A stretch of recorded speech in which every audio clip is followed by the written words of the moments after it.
Hello and welcome to Low Budget Gaming. So I wanted to talk about the state of gaming in 2020, the AAA gaming scene, games as a live service model, and some of my frustrations with gaming recently. A long time ago, I used to watch a lot of movies and TV shows and watch a lot of sports, etc. First decade of the 2000s. Eventually, I got fed up with the same formula, a lot of politics in movies, just very predictable in nature, and just lacking inspiration, at least as far as movies and TV shows are concerned. With sports, I just felt there was just too much at stake, too much money involved, and in order to enjoy these things, they expected you to devote all your time, all your money and resources following a sport or something. Now, recently, I've started having similar feelings with gaming as well, which is starting to worry me a bit, at least as far as AAA gaming is concerned. I'm still happy with indie games and AA studios, but with AAA games, I'm now coming to the conclusion that it is sort of similar to Hollywood in many ways. They lack inspiration, they all try to do the same thing. Everybody wants a live service game, they want to put tons of cosmetics, they want you to spend all your time playing the game, getting battle passes, buying all the skins that they release every other week or something. And it's just too much to keep up for someone like me. Now, maybe it's partly to do with my age. I'm starting to get old. I have other responsibilities and things. I can't devote and dedicate that much time. But even if I could, I don't think it's possible to devote a lot of time to several games. Like you could devote a bit of time to one game, but all these people who make their live service games, they expect you to just play their game. That's like the way they design it is to not do anything else but just play their game. And I'm saying this because another game similar that was in the live service sort of thing has just shut down development. Crucible, the one from Amazon. I don't know how many of you remember it, but came out I think June or July. Came out on Steam, free to play. I tried it for about half an hour and uninstalled it straight away. The game was really bad. They put it back into closed beta and started working on it again. And then eventually, I think yesterday, they decided that they're no longer going to make the game, and that's it, game over. We also had Rocket Arena from EA. Was it Rocket Arena? I can't even remember the name. Came out another couple of months ago, and I don't know how many people are still playing, but it's also like can't even hear anything about it these days. Anthem. Then you also have things like Google Stadia. What's happening with that? So the point is, it's just getting too greedy, I feel. And a lot of these publishers and big AAA studios, they just think that we are made out of money and we have nothing else to do in life. Just play their games and just spend all their money and just help them, I don't know, help their shareholders and the share prices. And I think that's the wrong way of looking at it. Instead of making quality AAA games that people will love and enjoy many, many years later. And like look at something like Witcher 3. It's not a live service game. It's a story-driven game, but it's still quite popular. Every time it's on sale, if I don't mention it in one of my videos, somebody's always going to comment under the video saying you did not mention Witcher 3 or something. So that tells you that a quality product is going to last longer. And what these guys are doing is just going for the immediate short-term cash grab, basically. Some of the most fun I've had recently is in AA and indie games. And the rare occasion where I've enjoyed a AAA game is usually because I haven't bought it at full price. Let's see, the games that I've enjoyed the most over the last 3-4 years, ever since I started my YouTube channel. Ion Fury, Fury Unleashed, Bullets Per Minute, what else?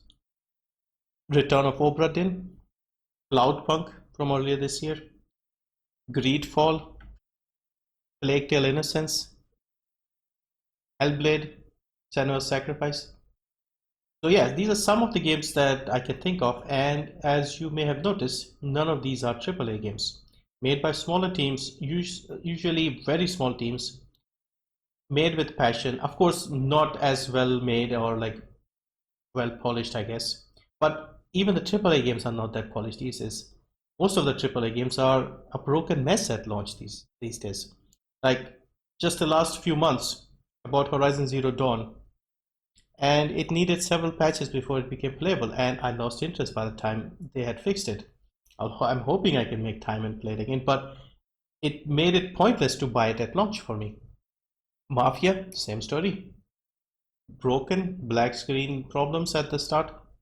They did release a patch about 10 days after release. I haven't had the time to test it, but that game also suffers from a lot of issues. So the point is, AAA games are not polished, they're broken, they have issues. So the things that we complain about indie games or like smaller studios saying that they don't have the budget to make a well-made game, the AAA studios are not doing that either. And the ones that are good, they are very dull and uninspiring.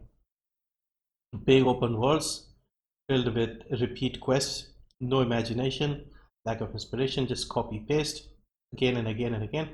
I was playing Far Cry 5 yesterday, and I was starting to dread playing more of it because it was just getting very familiar and very grindy.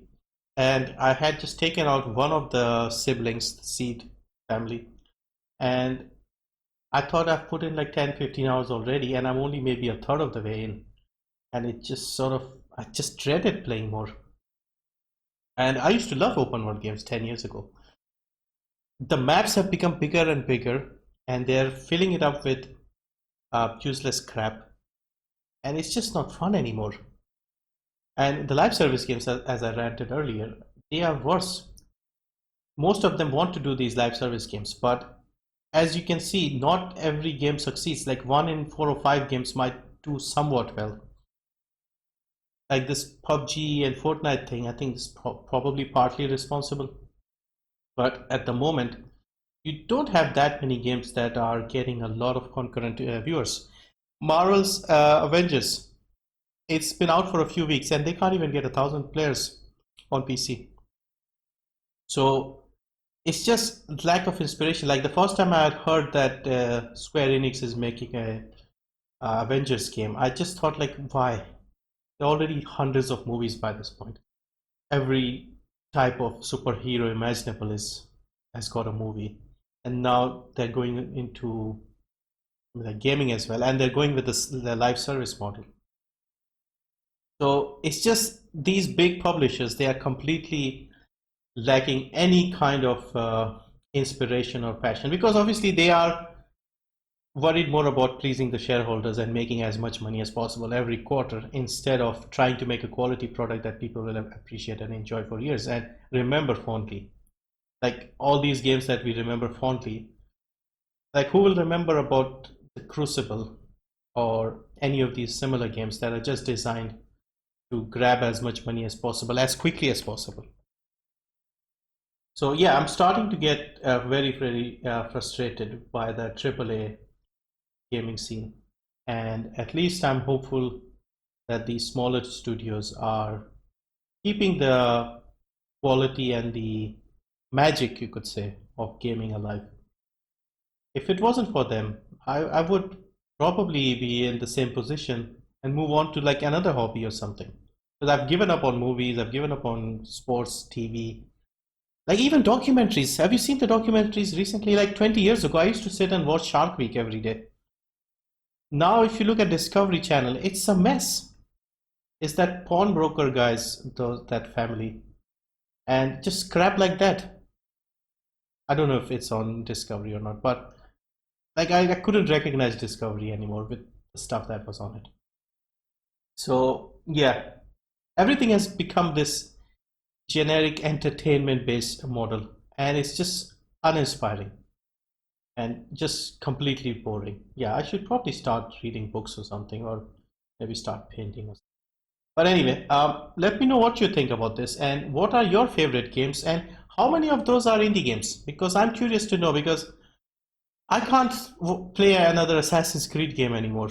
I played the early games, they were magic. Assassin's Creed 2, Brotherhood, those games were amazing and they sort of got me into open world games and gaming in general. Far Cry 3 was amazing. But now I just look at the map sizes of some of these Assassin's Creed games and I just die a little inside. Plus, you remember you can buy stuff with real money in those games as well, despite them costing like, I don't know, 70, 80, 90, depending on the version that you get. Anyway, I'm starting to cough now for some reason. So yeah, should end it. I just felt like ranting a bit today. Thank you for watching, and yeah, let me know what you think about this as well and what your thoughts are about all this. See you in the next one.